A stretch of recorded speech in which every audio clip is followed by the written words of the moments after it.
It's August 2nd, 2021, and it's my first day of 6th grade. At this time, I was at Brown Middle School, and middle school brought a lot of things. The biggest one is freedom. In 6th grade, we gained a lot of freedom, whether it be at home or at school. For example, we didn't have to walk in lines anymore. You could spread out and talk and do a lot more. Another thing was we got phones. We now had access to the entirety of the internet, right in our pocket. So I think it's fair to say that we gained a lot of freedom. And my question to you is, what did you do with that freedom? Did you abuse it? Did you use it for bad things? Maybe you acted differently than you did at home, or around teachers, parents, basically authority figures. Or did you use it responsibly? Maybe you used it for good. Freedom is an awesome opportunity, but freedom also comes with a lot of responsibility. And there's this verse in the Bible that I think shows this very well. It says in Galations 5:13, "You, my brothers and sisters, were called to be free, but do not use your freedom to indulge the flesh. Rather, serve one another humbly in love." These are very wise words. And what this is basically saying is to use your freedom to serve one another. Serve one another with love. With love.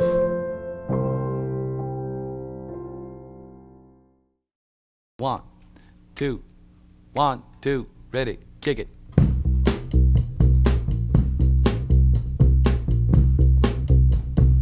Seventh grade was a good year for me.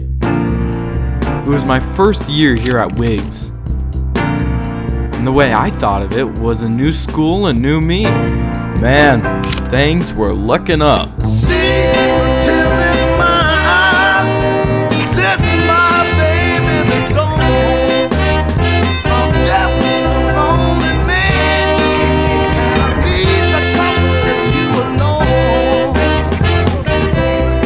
You know how much I want to talk about how good this year was? At the same time, it wasn't. And one of the reasons for this is the amount of change that happened in 7th grade. We all started to grow and develop in new ways, as well as most of us wanted to act cool or, look good. I mean, in 7th grade, many of us were so focused on ourselves that we didn't always prioritize helping others or, upholding good morals. And that's a big loss. Because with this newfound freedom, we could use it as an opportunity. An opportunity to help others.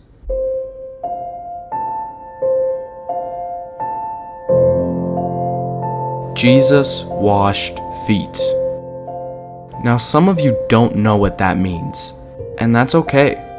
Now, in Jesus' time, washing feet was an act of humility. It was a servant's job.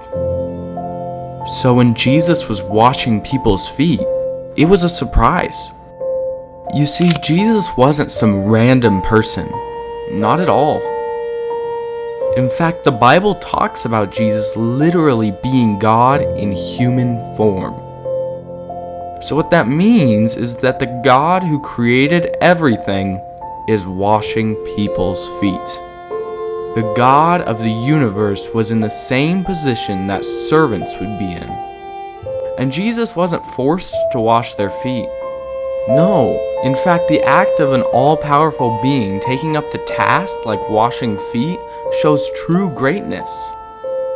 You see, when Jesus washed feet, he was serving others. He was serving others with humility and love. The greatest of those two being love.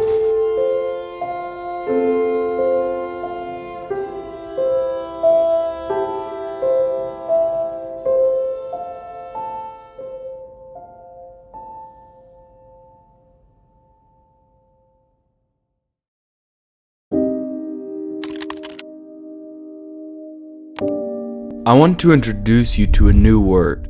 This word is agape. Agape means love in Greek, but not just any form of love. No, agape love is much greater.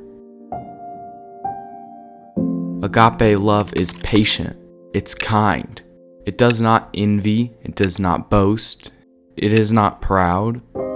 It does not dishonor others. It is not self-seeking. It is not easily angered. It keeps no records of wrongs.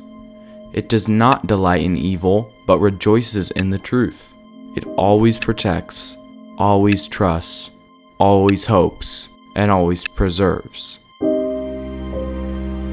If you haven't been able to tell, Jesus exemplifies agape love in its truest form.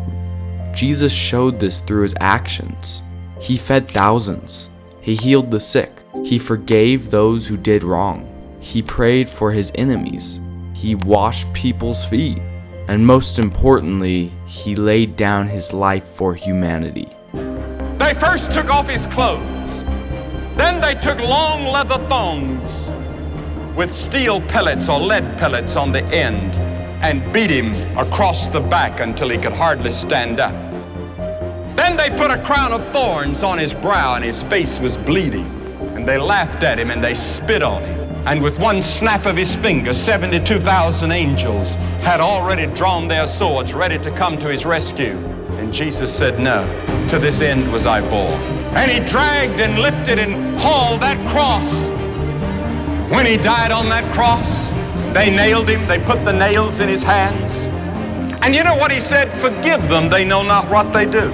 Could you forgive somebody that's putting nails in your hands and you know you didn't deserve it? He didn't squirm, he didn't yell, he didn't scream. He just took it and said, Lord, forgive them. They don't know what they're doing. And then, on the cross, he said, my God, why hast thou forsaken me? And then he dropped his head and said, it's finished. What did he mean? He meant your plan of salvation is finished. God can now forgive you of all your sins because Jesus had finished God's plan for your salvation. Because you see, God knows every one of you by name. He has the hairs of your head numbered. God looks upon you as though you were the only person in the whole universe. He sees you and you alone.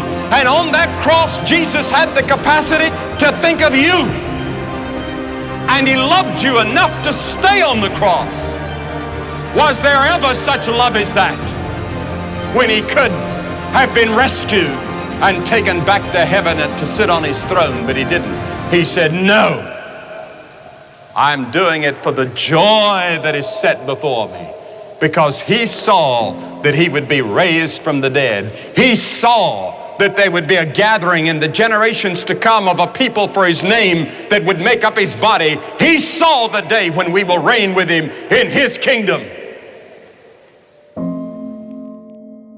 If Jesus did this for you, you can serve one another.